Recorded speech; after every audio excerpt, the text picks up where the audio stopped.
Hey guys, Tarious here, and today I'll be reviewing Undertale, the brand new game that's described as a friendly RPG where nobody has to die. For anyone who doesn't know, this game has a 98% rating on Metacritic and 98% overwhelmingly positive reviews on Steam reviews. And you're probably thinking, does the game deserve these reviews? And the answer is yes, because this is one of the best games I've ever played.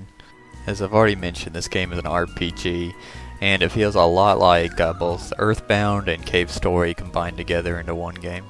The game plays like most RPGs, where you have a surface world where you can wander around, solve puzzles, and talk to NPCs, and you'll also have random encounters where you'll fight against monsters. The big difference is how combat works in this game. Sure, you can fight and kill a monster, but every monster in the game has a way of basically talking with them and having them give up. Now, during your turn, you just don't stand there and take a hit. Instead, you're placed in a box or a triangle, and you have to move around and avoid a bullet hell type scenario. Bullet hell probably ain't the greatest term to use, but it's really the only one I can think of. There's probably only two enemies in the game, and they're both bosses, where it's really a true bullet hell.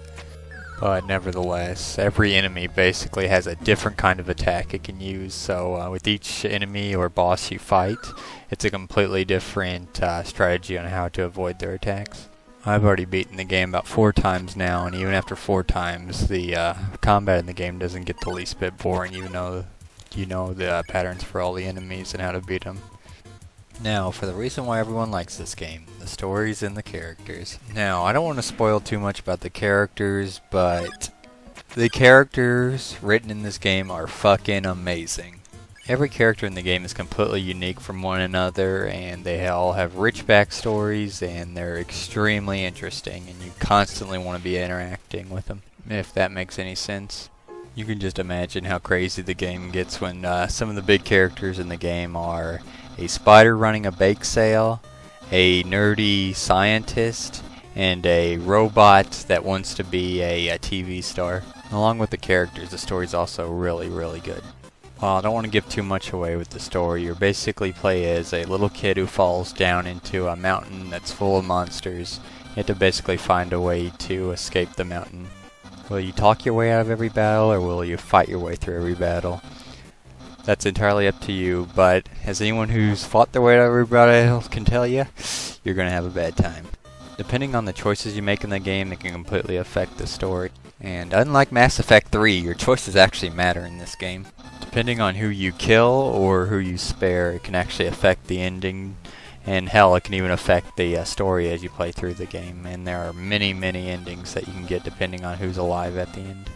Also, I forgot to mention, you get really invested with the characters too. If you accidentally end up killing one, you end up feeling remorse like big time in real life.